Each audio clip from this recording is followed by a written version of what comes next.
Equal volume of two immiscible liquid of density rho and 2 rho are filled in vessel. Okay तो दोनों का height same है, इसका भी एच हाइट है, इसका भी एच हाइट है, दोनों इक्वल इक्वल वॉल्यूम हो गया, area of cross section uniform है। तो 2 holes are punched at depth h/2, ये वाला डेप्थ है h/2 और 3h ये यहाँ से यहाँ तक है 3h/2 from surface of lighter liquid, जो ऊपर लिक्विड है। v1 v2 दोनों जगह का वेलोसिटी ऑफ ई फ्लक्स है, तो रेशियो निकालना है v1 v2 का। तो देखिए एक बार टॉप मोस्ट सरफेस जो है ना, उसको मैं पॉइंट नंबर 1 ले लेता हूँ। पॉइंट नंबर 1 इसको लेता हूँ, इसको, क्योंकि इसको 1 लिया हुआ है ना v1, और इसको पॉइंट नंबर 2 ले लेते हैं, 2 1 और इसको 3 ले लेते हैं पॉइंट नंबर। तो 3 और 1 पे बर्नौली थ्योरम लगाइए, एट 3 एंड 1। तो 3 पॉइंट यहाँ पे लिखेंगे आप। प्रेशर ये हवा के कांटेक्ट में है, बाहर एटमॉस्फेयर है, तो P atmosphere plus half rho v3 square plus rho g. अब यहाँ पे थर्ड वाले पॉइंट पे कितना वेलोसिटी लेंगे, तो इसी को ग्राउंड लेवल ले रहे हैं। देखिए ये जो है ना, हम इससे और इस पे निकाल रहे हैं ना, तो हम यहीं पे ग्राउंड लेवल ले रहे हैं, तो रो जी और 0 ले लेते हैं, ठीक है। अभी इस पॉइंट के लिए लिखिए, अब यहाँ पे भी बाहर एटमॉस्फेयर है, तो P naught plus half rho v1 square plus rho जी।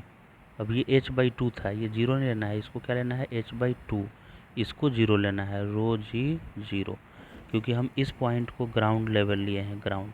तो ये वाला h/2 हाइट पे है ना, तो यहाँ रो जी h/2 लिखना है। पी नॉट से पी नॉट कट गया। अब इसका वेलोसिटी नेग्लिजिबल है, तो ये चला गया, क्योंकि यहाँ से तो धीरे धीरे पानी नीचे आएगा, बहुत बड़ा टैंक का क्रॉस सेक्शनल एरिया है। तो रो जी h/2 ये इक्वल क्या आ गया, हाफ रो v1 स्क्वायर। तो रो से रो कैंसिल हो गया, 2 से 2 भी गया, तो जी एच आया रूट लगा के। ये क्या आया, v1 यानी फर्स्ट ये वाला आ गया मुझे। अब ये वाला चाहिए, तो हम वही टॉप मोस्ट पॉइंट यानी 3 और यहाँ का पॉइंट 2 के बीच लगाए, 3 एंड 2 के बीच बर्नौली लगाए। तो 3 पे तो पी नॉट वही आया। इस बार हम इसको लेंगे ग्राउंड लेवल। देखिए इसको मैं ले लूँगा ग्राउंड लेवल ये बार, ठीक है। तो प्रेशर यहाँ का एटमॉस्फेरिक प्रेशर है टॉप मोस्ट पॉइंट का, plus half rho v3 square plus rho g H लिखते समय रो जी, और यहाँ से यहाँ तक का हाइट लिखना है, लेकिन यहाँ पे दो डिफरेंट डेंसिटी के लिक्विड है, ठीक है। तो यहाँ से टॉप मोस्ट पॉइंट तक हाइट है 3h/2 और ये हाइट है टोटल, ये हाइट है h। तो ये लिक्विड कितने हाइट में है, 3h/2 minus h, 3h/2 minus h यानी h/2। ये हाइट कितना आ गया, h/2। तो रो जी नहीं 2 रो, नीचे का डेंसिटी क्या है 2 रो, तो 2 रो में h/2 हाइट है, तो 2 रो जी h/2 प्लस ये रो डेंसिटी वाले में h हाइट ऊपर है, रो जी h। ये हो गया प्रेशर एनर्जी, ये काइनेटिक एनर्जी, ये पोटेंशियल एनर्जी। टोटल एनर्जी हो गया equal to total energy at point 2, इस पॉइंट पे लिख रहे हैं। तो इस पॉइंट पे पोटेंशियल एनर्जी होगा नहीं, प्रेशर एनर्जी होगा पी नॉट, बाहर एटमॉस्फेयर है, इसलिए एटमॉस्फेयर का प्रेशर एनर्जी हो गया पी नॉट।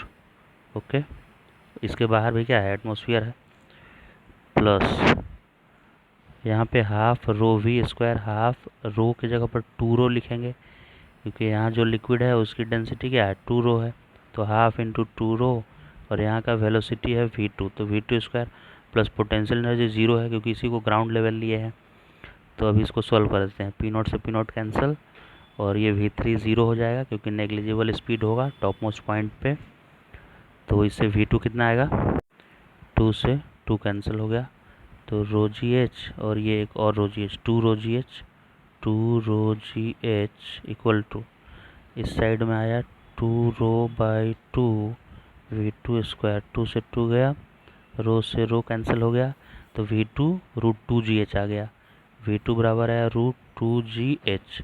तो दोनों का रेशियो निकालना है, इसका और इसका, v1/v2 चाहिए, v1/v2, तो √gh/√2gh, 1/√2 आया रेशियो, तो डी ऑप्शन करेक्ट हो गया।